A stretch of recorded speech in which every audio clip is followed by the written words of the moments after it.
மதுரை மாமி சமையல்லேருந்து உங்களை அன்போடு வரவேற்கிறேன். மதுரைனாலே மீனாட்சி அம்மன் கோயில், அழகர் கோயில், அதே மல்லிகைப்பூ ரொம்ப ஃபேமஸ். மல்லிகைப்பூ இருக்குது, ஜிகர்தண்டா இருக்குது. மதுரையில் ஃபேமஸ்க்கு கேட்கணுமா? நிறையா இருக்குங்க.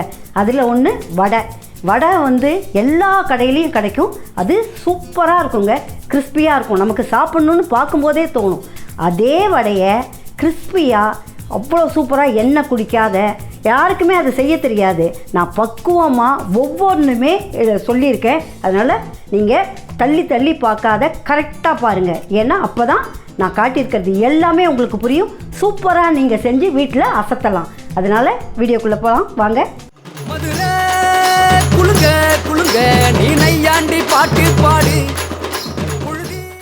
உளுந்து வடைக்கு தேவையான பொருள் இதை பாருங்கள். 100 உளுத்தம்பருப்பு 1 மணி நேரம் ஊற வச்சு தண்ணி இல்லாத எடுத்து வச்சுருக்கேன். இதுக்கு கொஞ்சமாக பாருங்கள் 1 ஸ்பூன் அளவுக்கு பச்சரிசியை ஊற வச்சுருக்கேன். 1 பல்லாரியை பொடிசாக நறுக்கி வச்சுருக்கேன். 1 பச்சை மிளகாயை பொடிசாக நறுக்கியிருக்கேன். இது கொஞ்சமாக கருவேப்பிலையை பொடிசாக நறுக்கி வச்சுருக்கேன். கொஞ்சோண்டு இஞ்சியை திருவி வச்சுருக்கேன். அதுக்கு தேவையான உப்பு வச்சுருக்கேன். இதுதான் உளுந்து வடைக்கு தேவையான பொருள்கள். அரிசியும் உளுந்தையும் ஊற வச்சுருந்தோம் இல்லையா, 1 மணி நேரம் ஊற வச்சுருந்தோம். இப்போ நீங்கள் தண்ணி இல்லாத போடணும். கொஞ்சம் தண்ணி முதல்ல இருக்கலாம், அதுக்கப்புறம் ஊற்றக்கூடாது. இப்போ முதல்ல இதை கொஞ்சம் இதில் தண்ணி இருந்தால் அப்போ தான் உங்களுக்கு அரைப்படும். அதனால் அரிசி அதுக்கு தகுந்த மாதிரி அரிசி எதுக்காகன்னா இந்த தண்ணியை இழுத்துக்கும் அந்த அரிசி. அதனால தான் அது போடுறோம். இப்போ இந்த அரிசி 2த்தையும் போட்டு இதுக்கு தகுந்த உப்பை போட்டு இதுக்கு தகுந்த உப்பை போட்டுட்டு இப்போ மிக்சியில் அரைக்க போகிறேன். ஒவ்வொரு தரையும் அரைக்கும் போது உங்கள்கிட்ட காட்டுறேன். அந்த பக்குவத்தை நீங்கள் பார்த்துக்கங்க. இதை பாருங்கள், தண்ணி இல்லாததுனால நம்ம அடிக்கடி இதே மாதிரி எடுத்து விடணும்.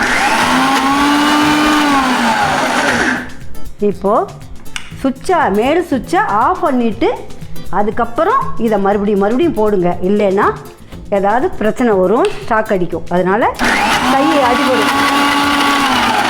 கொஞ்சம் சிரமமாக தான் இருக்கும், இருந்தாலும் நம்ம பார்த்து இப்படி தான் செஞ்சாகணும். இப்போது பாருங்க, சும்மா துளியோண்டு தண்ணியை ஊற்றிருக்கேன். இதே மாதிரி தான் தள்ளி அரைக்கணும். இப்போ இனிமேல் வேலை வராது. இன்னொரு 2 தடவை சுற்றினா சரியாக இருக்கும் பாருங்கள். இப்போ ஓரளவுக்கு வந்துருச்சு. இன்னும் 1 செகண்டு தான். இப்போ இன்னும் ஒரே ஒரு தடவை போட்டால் போதும், சரியாக இருக்கும்.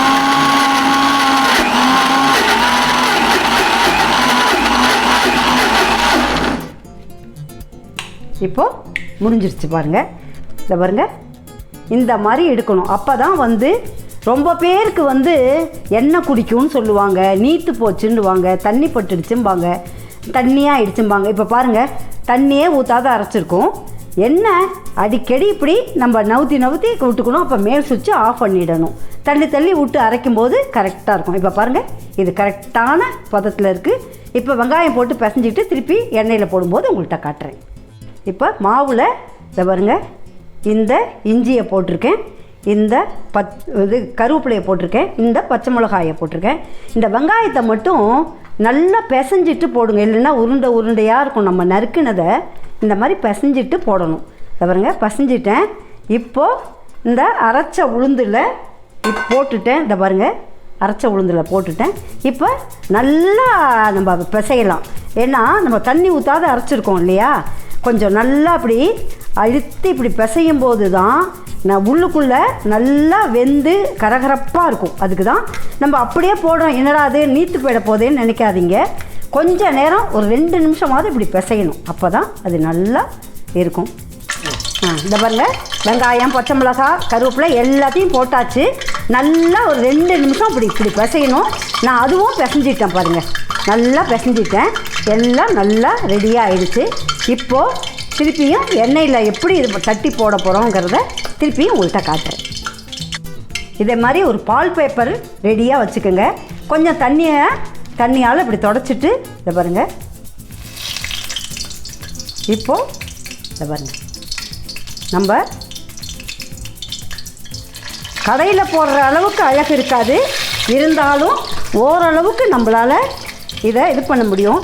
தண்ணியை தொட்டு தொட்டு இதை முதல்ல சரி பண்ணிக்கணும். அப்போ தான் நல்லா இடுக்க வரும். இதை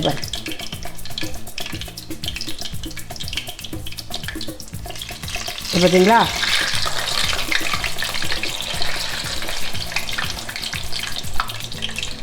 இதை பாருங்கள், தண்ணியை தொட்டு தொட்டு இந்த மாதிரி பண்ணிக்கணும்.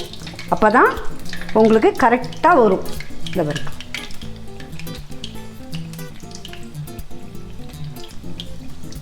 அப்படியே இடுக்கிறதுக்கும் வரும். சரியாக வருது பாருங்கள். இது தானாகவே மேலே எழும்பிக்கும். இப்போ வேக ஆரம்பிச்சிற வரைக்கும் கீழே இருக்கிற மாதிரி இருக்கும். கொஞ்சம் வேக ஆரம்பிக்க இதை பாருங்கள். இப்போ பாருங்கள், அடியில் இருக்குது பாருங்கள். ஆனால் இதெல்லாம் மேலே வந்துருச்சு பாருங்கள்.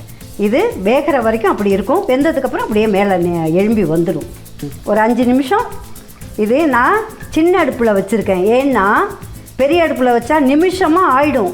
ஆனால் உள்ளுக்குள்ளே கரகரப்பு இருக்காது, வேகிற சரியாக வெந்திருக்காது. இது நல்லா நிறுத்தி வேகும், நல்லா இருக்கும். உள்ளேயும் நல்லாயிருக்கும், வெளியிலையும் நல்லாயிருக்கும்.